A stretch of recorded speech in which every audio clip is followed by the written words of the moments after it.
गुरुजी, north India में श्री माता वैष्णो देवी यात्रा जो है वो 9 पड़ावों में बांटी गई है, लेकिन अभी सरकार की तरफ से यहाँ रोपवे लगाकर उस यात्रा को खंडित किया जा रहा है। लोकलाइट्स का और जो श्री माता वैष्णो देवी के जो भक्त हैं उनका कहना है कि यात्रा को खंडित ना किया जाए, आस्था को ना तोड़ा जाए। माता ने यात्रा पैदल चल के चली थी, सभी भक्तों को पैदल ही जाना चाहिए। आपका इस पर क्या टेक होगा? आज वृंदावनी के नंद बाबा आश्रम में स्वामी कैलाशानंद गिरी जी महाराज जब पहुंचे तो उनसे श्री माता वैष्णो देवी की यात्रा के बारे में पूछा गया, रोपवे के बारे में पूछा गया। उन्होंने क्या जवाब दिया, इस पर आइए आप देखिए NH1 न्यूज़ के माध्यम से। यात्रा तो निस्संदेह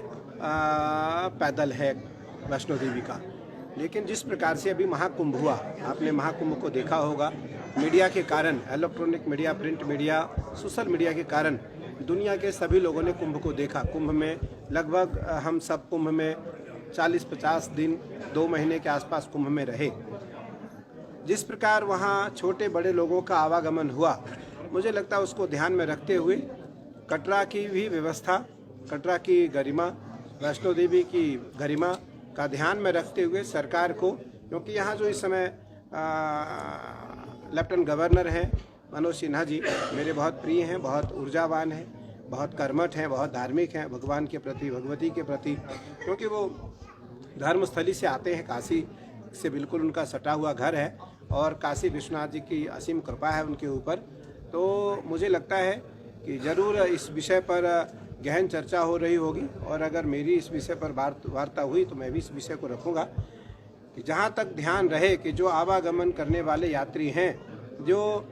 वैष्णो देवी जाने वाले लोग हैं, वो निस्संदेह पैदल जाते हैं, लेकिन भौतिक ज़माने में, भौतिक युग में सुख और सुविधा जिस प्रकार से समय लोगों के पास कम होता है,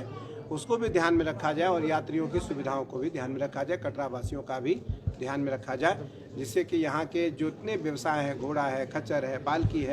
पालकी, उनको भी ध्यान में रखें हम, क्योंकि उनके द्वारा बहुत समय से यहाँ की व्यवस्था चली आ रही है। लेकिन वर्तमान में आज वैष्णो देवी आने वाले लोगों की जो संख्या है वो दिनों दिन बहुत बढ़ रही है, और छोटे बड़े सभी लोग वैष्णो देवी आना चाहते हैं, तो उनका भी ध्यान में रखा जाए, उनकी भी समस्याओं को ध्यान में रखते हुए कार्य सरकार करे, तो मुझे लगता है सरकार को भी और जनमानस को भी सुविधा होगी।